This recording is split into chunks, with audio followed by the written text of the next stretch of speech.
Hi hello అందరికీ నమస్కారం. Welcome to iDream media. నేను మీ ప్రియదాసరి. దేవుడు తనకు ఒక లోపాన్ని ఇచ్చినా సరే ఆ లోపాన్ని కూడా వరంగా టర్న్ చేసుకుని సమాజంలో ఎన్నో ఒడిదడుకుల్ని ఎదుర్కొంటూ ఈరోజు మన ఇంటర్వ్యూలో ఉన్నారు ట్రాన్స్జెండర్ సమంత అనొచ్చు. బట్ అందరూ సమంత అంటారు. రియల్ నేమ్ ఏంటి అనేది ఎవ్వరికీ తెలియదు.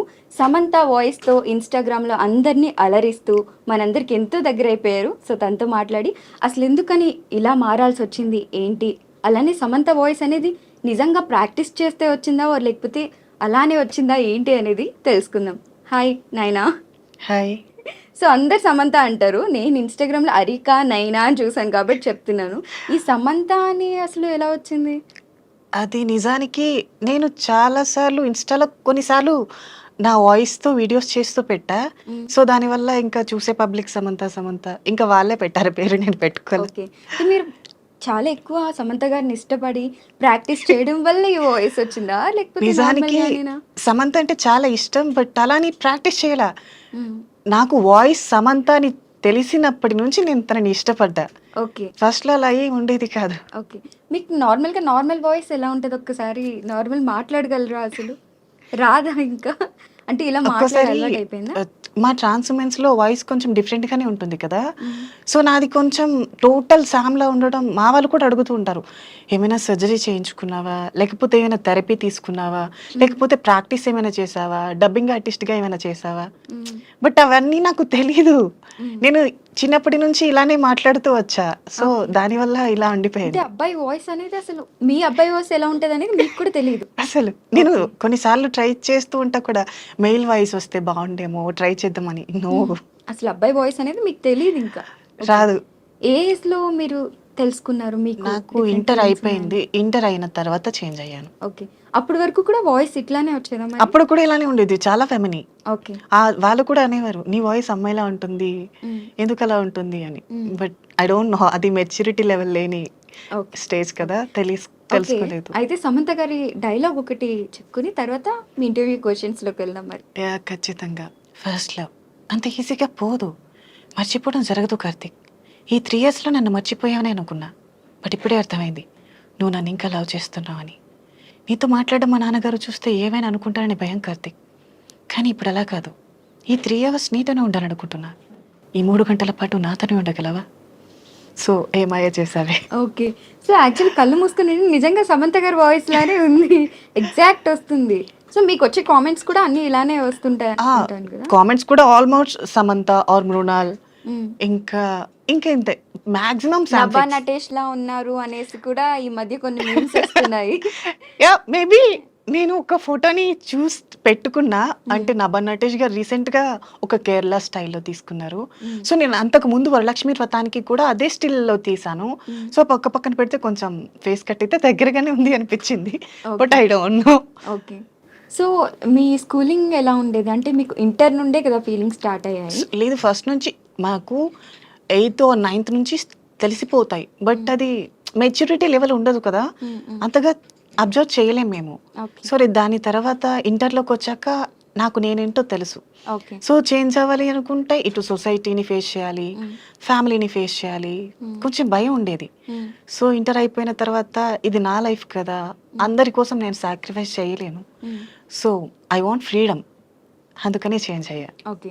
సో, మీ పేరెంట్స్‌కి తెలుసా మీరిలా మారారని? మారిన తర్వాత ఇప్పుడు అర్థం చేసుకున్నారు. ఇంట్లో అవునా? ఎలాంటి సూపర్. ప్రాబ్లమ్ లేదు. ఓకే. కానీ అప్పుడు ఎలా రియాక్ట్ అయ్యారు? మీకిలా ఫీలింగ్స్ నేను ఉన్నాయని చెప్పినప్పుడు? చెప్పలేదు. హ్మ్. మేబీ చిన్నప్పటి నుంచి నన్ను ఫెమినీగా చూస్తూ అబ్జర్వ్ చేస్తూ ఉంటారు కదా! హ్మ్. మేబీ వాళ్ళకి కూడా అర్థమయ్యే ఉంటుందని నాకు ఓకే. అనిపిచ్చింది. ఇప్పుడు మీ పేరెంట్స్‌తోనే ఉంటున్నారా మీరు? నేను ఫ్యామిలీకి మొన్నే వచ్చాను నేను ఇంటి నుంచి. ఓకే. సో, చాలా తక్కువ మంది అర్థం చేసుకుంటారు కదా! మీరు అవును. పుట్టి పెరిగిందెక్కడ? నేను పుట్టి పెరిగింది విజయనగరం. ఓకే. అంటే సో, ఆ! విజయనగరం దగ్గర గుమ్మలక్ష్మీపురం హ్మ్. ఉంటుంది. మా అమ్మమ్మ ఓకే. వాళ్ళ ఊరు. జే కలిగొట్టు విలేజ్. ఓకే. పక్కా పల్లెటూరు. హ్మ్. సో, చిన్నప్పటి నుంచి నేచర్ లవర్‌ని నేను. హ్మ్. అక్కడే పెరిగా. ఓకే. సో, ఇప్పుడు Hyderabad cities or Bengaluru, Delhi side ఏంటంటే ట్రాన్స్‌జెండర్ గేస్ అన్నా పెద్దగా పట్టించుకోరు. ఎందుకంటే యెస్. అందరూ ఎలానో వాళ్ళు అలానే. అవును. చాలా నార్మల్‌గా చూస్తారు. ఇంకా స్పెషల్‌గా చూస్తారు చెప్పాలంటే. యాహ్! కానీ మనకి ఊరు సైడ్ ఏంటంటే ఇలా డిఫరెంట్ ఫీలింగ్స్ ఉన్నాయనగానే అంటే మాటలతోనే సగం చంపేస్తారు. So, yes. చాలా దారుణంగా మాట్లాడతారు. అది ఆ ప్రెషర్ మన మీదే కాదు మన పేరెంట్స్ మీద కూడా పడతది. సో, ఖచ్చితంగా. అలా మీరేమన్నా ఊర్లో ఫేస్ చేయడం జరిగిందా? సో, ఉంటాయి చాలా వరకు. ఒక మనిషి ఒక మెట్టు ఎక్కుతూ ఉంటే లోకులు కాకుల్లా పట్టుకుని ఉంటారు. సో అన్నీ పట్టించుకోకూడదు అని నేను సైలెంట్గా ఉంటా. ఇంట్లో వాళ్ళకి కూడా చెప్తా, మన లైఫ్ మనది కదా, ఎదుటి వాళ్ళు ఏవైనా అంటే మన మనసు వరకు తీసుకోవద్దు. సో మన జీవితాన్ని మనం ఎంజాయ్ చేయకపోతే ఇంకెవరు చేస్తారు, వాళ్ళు అంటూనే ఉంటారు, మనం వదిలేస్తూ ఉండాలి అని చెప్తూ ఉంటా. సో మా ఫ్యామిలీ అంతగా పట్టించుకోరు కూడా మాటలు. ఓకే. పైగా నేను ఇంటికి వెళ్ళేటప్పుడు మేబీ ఊర్లో వాళ్ళు కూడా నన్ను కొంచెం స్పెషల్గానే చూస్తారు. మేబీ ఇంటర్వ్యూస్ ఇచ్చిన అందువల్ల అనుకుంటా, ఇవ్వకపోయింటే మేబీ మీకు వేరేలా siblings ఉండేది. ఉన్నారా? నేను అన్నయ్య. ఓకే. మీ సో అన్నయ్య ఎలా తమ్ముడు react ఉండేవాడు. అవుతారు? I think 2 years back suicide attempt. ఎందుకు? అది 17 years అనుకుంటా. లవ్ లవ్ ఆ బ్రేకప్. టైంలో మెచ్యూరిటీ ఉండదు కదా. సో అలా. ఓకే. సో మీ అన్నయ్య ఎలా ట్రీట్ చేస్తారు? అండ్ దెన్ నాకు అన్నయ్య అంటేనే భయం. నేను చిన్నప్పటి నుంచి అన్నయ్య ఆ ప్లేస్లో ఉన్నాడంటే వెళ్ళను. ఓ అదేంటి? నేను ఇప్పటి వరకు మాట్లాడను మా అన్నయ్యతో, భయం. ఓకే. బట్ ఇలా టర్న్ అయిన తర్వాత కూడా అసలు ఎప్పుడు డిస్కషన్ కానీ ఆయన ఒక మాట అలా అనడం అలా కానీ ఏం లేదు. అంటే ఒకే ఇంట్లో ఉండి ఇద్దరు బట్ సెపరేట్ గా పెరిగారనమాట. మా అన్నయ్య భయం నాకు అంతే, తనని చూస్తేనే. ఓకే.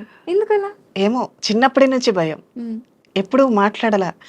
ఒకవేళ మమ్మీ వాళ్ళు ఎవరైనా పిలిచారనుకో, అన్నయ్య నీకు ఇలా పిలుస్తున్నారు అని చెప్పి వెళ్ళిపోతా. ఓకే. ఒక నిమిషం కూడా ఉండను. ఓకే. సో యాక్చువల్లీ మనకి ట్రాన్స్జెండర్స్ అంటారు, గేస్ అంటారు. రెండిటికి డిఫరెన్స్ ఏంటి? అండ్ మీరేంటి? ఎస్, ట్రాన్స్ ఉమెన్ అంటే ఇప్పుడు ట్రాన్స్జెండర్ అనుకో, ట్రాన్స్జెండర్స్ అంటే ఇప్పుడు మెయిల్ ఫిమేల్ ఇద్దరు వస్తారు. మేము మెయిల్గా ఉండి ట్రాన్స్జెండర్గా మారితే మమ్మల్ని ట్రాన్స్ ఉమెన్ అంటారు. ఒక ఫిమేల్ ట్రాన్స్జెండర్గా మారితే ట్రాన్స్ మెన్ అంటారు. ఓకే. మీరు ట్రాన్స్ ఉమెన్స్ కోసం వినుంటారు కానీ ట్రాన్స్ మెన్స్ కోసం అవునవును. వినుంటారు కదా. సో చాలా రేయర్ ఉన్నారు మన హైదరాబాద్లో కూడా. లెస్బియన్స్ ఉన్నారు, ట్రాన్స్ మెన్స్ ఉన్నారు. ట్రాన్స్ మెన్స్ అంటే వాళ్ళు ఫిమేల్లా పుట్టి వాళ్ళకి బాయ్ ఫీలింగ్స్ ఉంటాయి. ఓకే. వాళ్ళకి అమ్మాయిల్ని చూస్తే ఇష్టపడతారు వాళ్ళు. Okay. సో అలాంటి వాళ్ళు ట్రాన్స్ మెన్స్గా మాడతారు. మేము అబ్బాయిలుగా పుట్టి అబ్బాయిల మీద ఇష్టం పెరుగుతుంది కదా, మేము ట్రాన్స్ ఉమెన్స్గా మారుతాం. ఓకే. ఇంకా గేస్ అంటారా?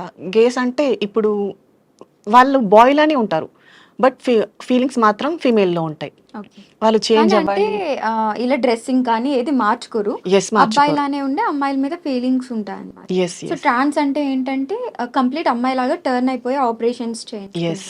సో మీరు ఆపరేషన్స్ అవి చేయించుకున్నారా? నాది 3 years అయిపోయింది. ఓహో ఓకే. అంటే ఏ ఏజ్ లో ఉన్నప్పుడు మీరు నేను చేయించుకున్నారు? హైదరాబాద్ వచ్చి 5 years, దీంతో ఓకే. 2 years వరకు మనీ అంటే సర్జరీ కోసం మనీ చూసుకోవాలి కదా. 2 years వెయిట్ చేసి